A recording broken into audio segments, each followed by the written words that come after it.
Ocala Aviation. Call today, 861-7484. Ocala's information station, 1370 WOCA. Ocala.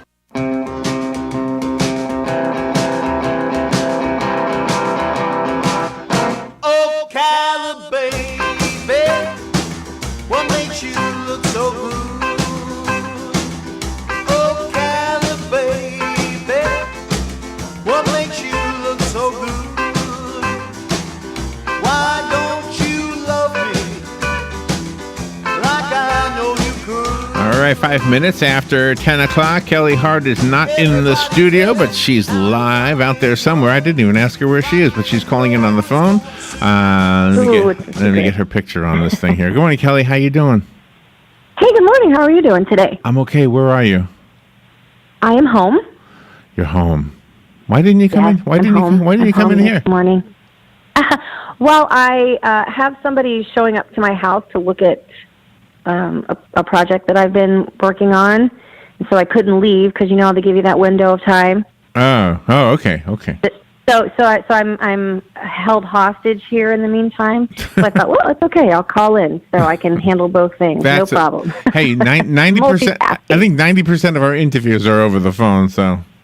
Really? Okay. So I don't feel too bad about that then. I think so. But we do have a beautiful studio. We just like when you're in here. It is a gorgeous studio, and I always love to come in there and sit and meet with you guys and watch the people walk by the window and wave. And so that's always one of the best parts. I have something to tell you. Yesterday, Robin and I went to the library because we're judges in the Create event where young people do art, and then they get they enter for a chance to win, I guess, a trophy or something. So they asked Robin and I to be judges, and as we're walking in, a guy says to us, "Oh my gosh, I just saw you in Ocala magazine," and we don't know. I'm telling you the truth, we don't know who he is, but hey, he gave us a little bit of fame there. Well, hey, listen, that's what we do at Ocala magazine. We like to turn it around and take the focus off of us and put it onto the awesome people that make up the community. And it has been a lot of fun, honestly, to have so many people either email us or call us or run into them somewhere downtown and and they say, I love my picture in the magazine, or I've reconnected with somebody from college because they saw me in the magazine and saw, and they know my married name, so they were able to look me up on Facebook. And I mean, these are all stories that are true. I mean, they happen. People just really do enjoy this very type of project, and it always makes it exciting for us when we get to hear all of the success stories that come out of it. And I know that I have personally loved hearing other people say, I didn't know, such and such had 8 brothers and sisters, or I didn't know such and such donated, all of their free time to helping March of Dimes. I mean, there's so many things that we don't know about people because we know them in kind of one facet, and then you get to learn so much about them personally, which humanizes them, and I think it really helps connect people in the community, because then you might have something that you are familiar with or something that you might be interested in, and then you share those interests, and I think it helps people connect. So it's been really a lot of fun. So now it's exciting because we'll get to do our 40 under 40 once a year, and we'll get to do our 40 over 40 once a year. Yeah. So that's a lot of fun. Yeah, I'm glad it only happens once. So once you're an alumni, you're not included again. That's a good thing. Yes, that's right, which makes it hard for us. I mean, think about how many years we've been doing 40 under 40. Yeah. So every year we've got to find 40 new people who've never been named 40 under that are doing big things in the community that are all under 40. So it's like, man, it gets tough, but luckily we are full of really amazing people, so it makes it a lot easier. Mm-hmm. How are we able to talk about the best of the best yet, or is it too early? So it's still too early. We did close the voting, and I would like to say that I know the Star Banner, we've talked about this, gosh, I feel like we've beat a dead horse here, but we've been getting through Facebook some messages with people asking us about last night's gala that I assume must belong to the Star Banner. That must be how they announce their winners, is through some type of dinner or something, because we've gotten some Facebook messages and emails about it, and we just want to remind people that Ocala Magazine has been doing Best of the Best for 25 years. It's free, costs nothing to be nominated, costs nothing to win. The Star Banner, on the other hand, does something that they have named the same thing. It's their version of Best of the Best, and you can pay to be included. You can pay to be on the nomination form, and you can pay to win. You can pretty much guarantee your success. So that's great and good for them, but the problem is because they've been doing this now, they're in their second year, and they've named it the exact same thing. We have had people asking or assuming that they didn't win ours because last night there was an award show for the banner. Oh. So as people are posting, I won best, hairstylist, then there are people who are confused because they think they must not have won ours because they've confused it with the other one. So, oh my gosh. Okay. Yeah. So the saga continues, and it really continues to get messier and messier, and this is why you don't name twins the same exact name. You know what I mean? That's good. But, you need to have a meeting with them. Star Banner. I don't know if they'd want to have a meeting with me at this point because why? The only thing that I would be able to suggest to them is to just name it something different. I mean, I can right off the top of my head think of probably 3 names, like Banner's Best, right? That would be less confusing. It's pretty simple. Hey, I have whatever, let's see. I have a couple things I want to ask you that may or may not have anything to do with what you want to talk about. But well, first of all, you had Dave in there. Dave Flinker was one of the 40 over 40. Yes, so I know. Just go hang out with Dave and say, hey, anything you can do, talk to somebody, talk to Brad Rogers. Hey, change the name. I may. I don't know if Dave wants to be in the middle of that. You know what I mean? You know what I love? I love that we are able. Do you want me to do it for you? Do you want me to walk in? Yes. Because I could do this. Please advocate for this. I could do this. Please, and you're big, you're intimidating. I would listen to anything you have to say. Hey, you know what? I could do this for you. Did you ever hear the story about Wayne Newton and Johnny Carson? No. All right. Well, this is before your time. Johnny Carson was making fun of Wayne Newton because Wayne Newton had kind of a high-pitched singing voice, right? So and Wayne Newton was a big guy. So he went up to Johnny Carson's office and he said, "Could I speak to Mr. Carson, please?" And when he told who he was, they said, "Oh yeah, sure, go in." So he sits down across the desk from Johnny Carson. He says to him, "Look, I love you, but you got to stop picking on me, okay?" And then Johnny Carson never said another word. So I could do that. Really? Yeah, I could walk in there. You know what? I would hope that it would be that easy in this situation. And listen, here's the thing. We understand. I mean, listen, we get our ideas from other successful things, and we try to do a variation for what works for us and what works for our community. Right. And nobody is claiming ownership of the best of the best name. I mean, it's used all over the place. But when it's duplicated in the same small community, right. And it's both of its media, it just makes it. I honestly think the person that is affected mostly in a negative way is the reader, our reader and their reader, because, like I say, today there are people, because they're confused, because people have branded this thing with Ocala Magazine for 25 years, they're now confused this morning thinking, oh man, I didn't win. Bummer. Well, and the thing is, we announce ours in our December issue. We've done it that way every year. It's our the best issue. Right. So I hate that there are people that were excited, and then this morning maybe they're not excited, but maybe they should be excited. Let me be your Henry Kissinger, okay? Brad Rogers, please. Somebody tell Brad Rogers just. I mean, Kelly's making sense. It seems reasonable. Nobody hates you. Just change the name. That's all. Goodness, no. And listen, I understand it benefits small businesses. That's why we've been doing it. So there we go. I'm the Henry Kissinger of this mission. I will expect something to happen there now because you laid down the law. No, it'll happen. Don't worry. It'll happen. I hope it does. I have something else I want to ask. I want to say something to you and then ask you something. All right. I think one of the things that you have done with Ocala Magazine is you have shown the world, because the world looks at Ocala Magazine, and I know this because I get letters all the time from some of the authors who, when they find out that they were on this station, they say, well, let me see if they've got a publication, and they immediately go to yours. I'm assuming they go to the other publications from this city as well, but yours is the one that gets mentioned. And if they are, let's say, in New York, okay, and I specifically, I'm thinking of one guy, and he now has an apartment here, not too far from the mall. And he has told me that before he became familiar with Ocala. He pictured it a redneck town. We probably hated black people. He had this whole view of what we were probably like. Right. That wasn't true. That wasn't true at all. And he absolutely said that Ocala magazine helped him see it for what it was. Because you're telling stories and you're showing pictures, and it makes a big difference to somebody. And this guy in Gainesville, I can't wait to hear what you got to say about this guy. The guy who spoke yesterday, that guy that goes, yes. Okay, he picked the wrong town. Gainesville's like our sister city, and I don't think if he knew the fabric of that town that he would have ever considered going there. They're not going to buy his message. No, not at all. I will say, so part one of that is, that has kind of been my goal from day one when I got hired at the magazine, and understanding that it is a city publication. So every article should have some city tie.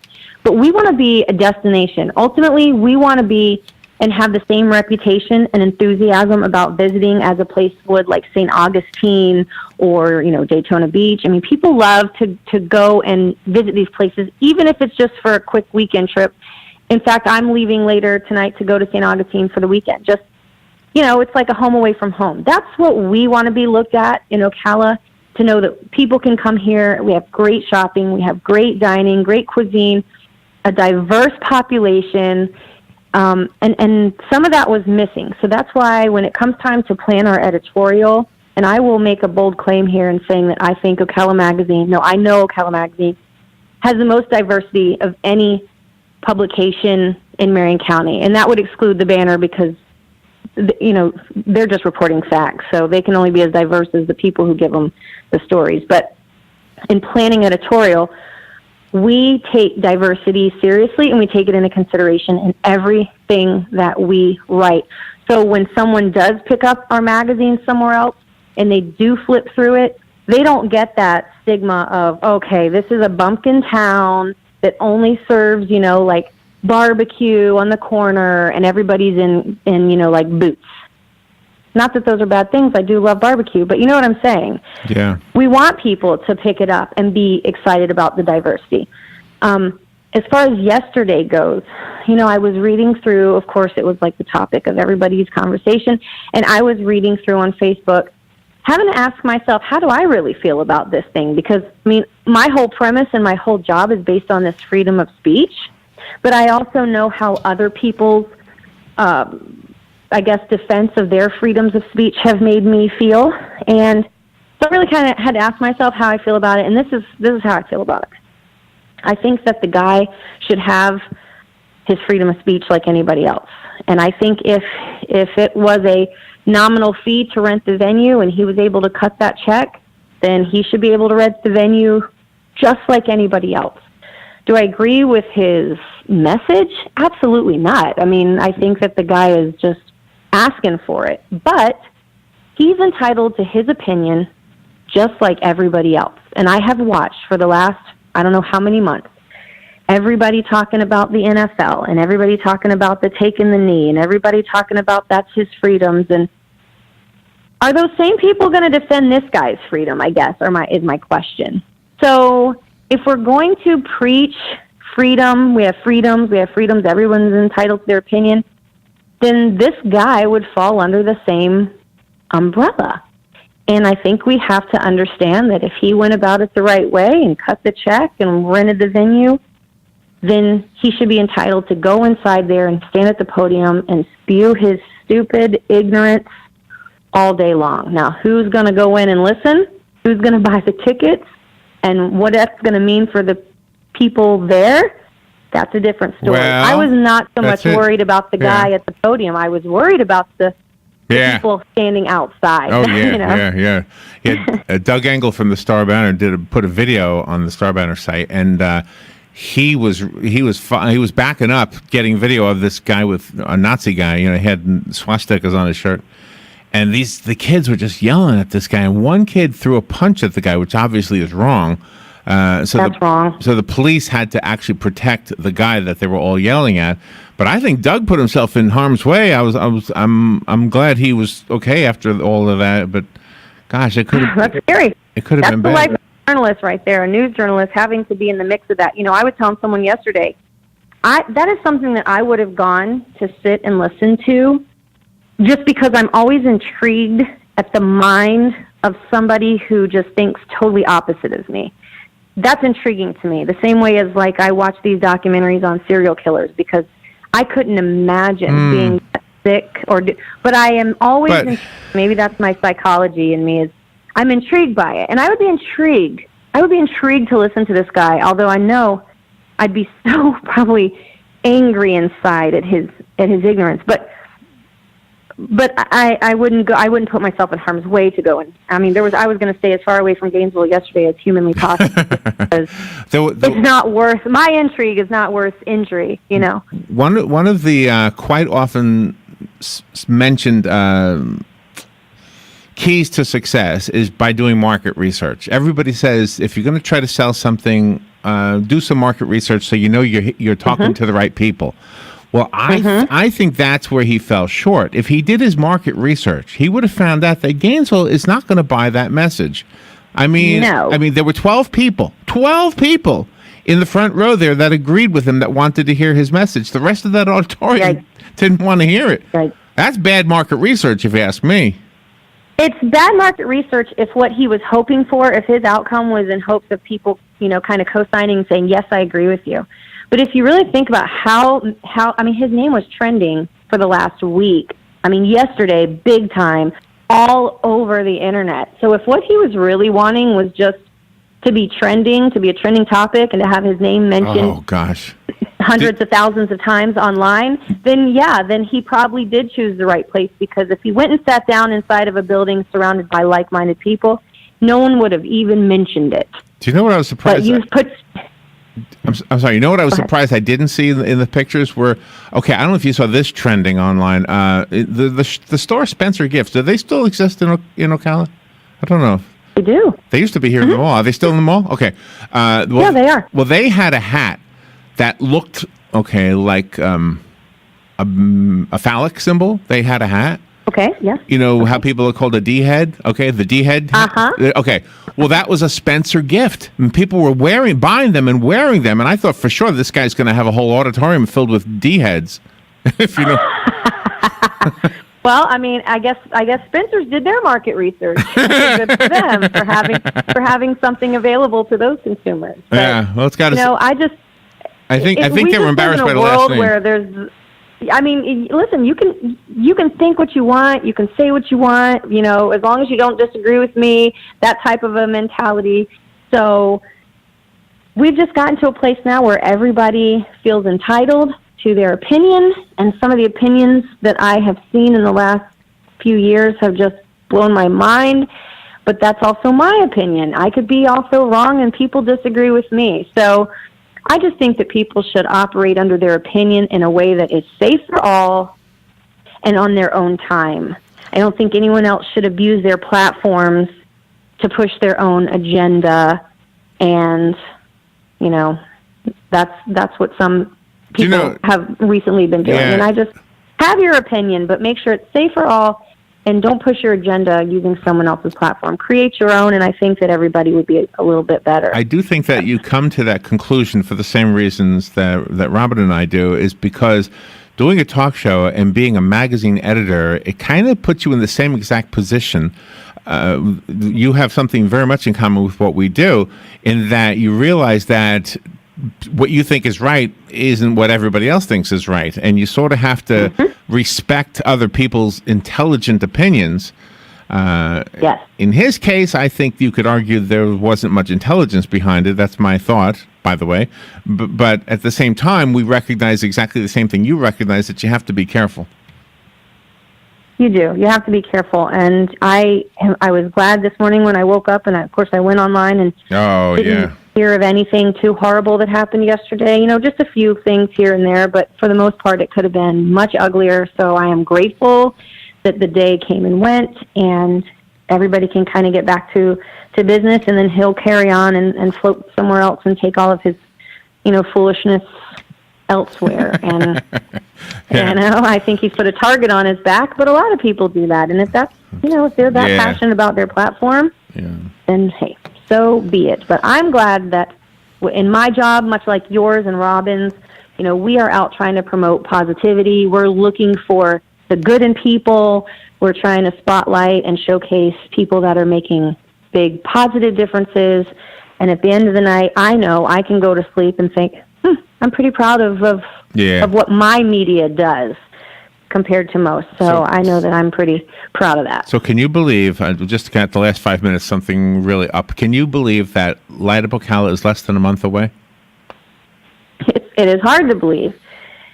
It is hard to believe. I mean, the weather's kind of making me a little more excited about it because we're starting to get a little cool, like a little brisk winds and things, which is nice. So that kind of gets me in the mood. But I mean, I'm still trying to wrap my mind around October and pumpkins and fall, and so sometimes, with commercial, industries, they kind of skip past all of that and go straight to the Christmas thing. So I always try to take a step back and let myself enjoy fall and all of the fall and autumn related things. Do you do Halloween?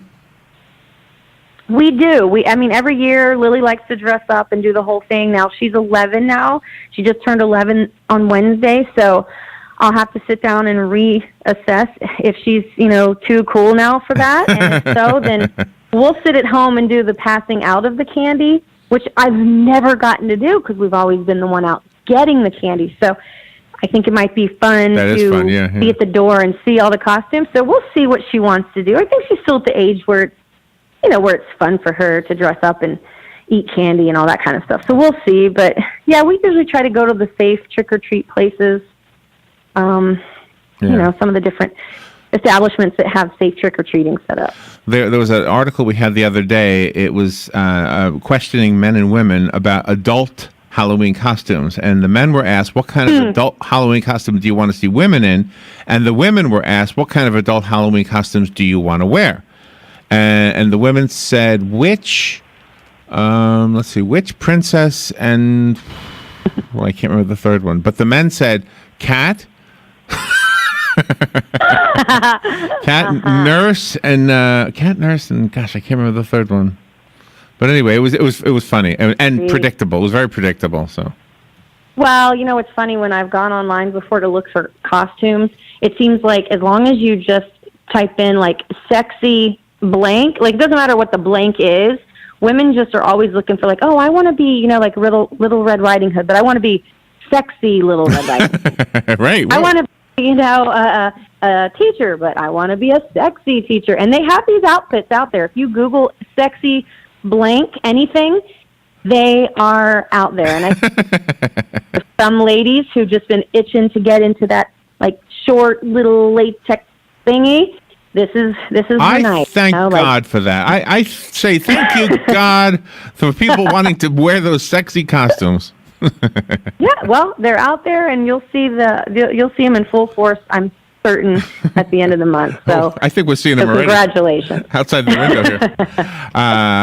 Thank you for being on the air with us. I love what you do. We love you, and thank you for everything. And Starbound, we love you too. Just change the name of that contest. We do. We can come to an agreement there and show people that we can be a peaceful. Best of the peaceful best. Media. Come on.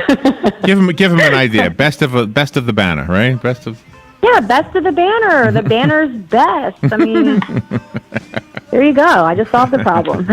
Thanks, Larry. You guys have a great weekend. Thank you, Kelly. We will be right back. Everybody tells me how the rock and roll is gonna suit my soul.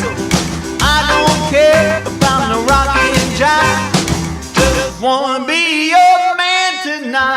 Here is your 30-second news brief. Gainesville police say controversial speaker Richard Spencer was drowned out by protesters. Only 2 arrests were reported. State Representative Chevron Jones, a Democrat from West Park, has introduced legislation that would remove all Confederate statues on state property. New legislation would require scooter riders under the age of 21 to wear helmets in Florida. 277 men and women have been arrested in a prostitution sting. And the new NBA experience is coming to Disney Springs. And that is your news brief from The Source. This is James Snyder, inviting you to join me each Sunday morning at 9:30 for Sunday Joy on 1370 AM, 96.3 FM. 96.3 FM. Your home for Florida State football all season long. WOCA, The Source. Fox News Radio, I'm Chris Foster. White House Chief of Staff John Kelly defends President Trump's phone call to a military widow and criticizes a Florida congresswoman, calling it insensitive. Congresswoman Frederica Wilson tells CNN it's amazing the White House is paying this much attention to her. I have to tell my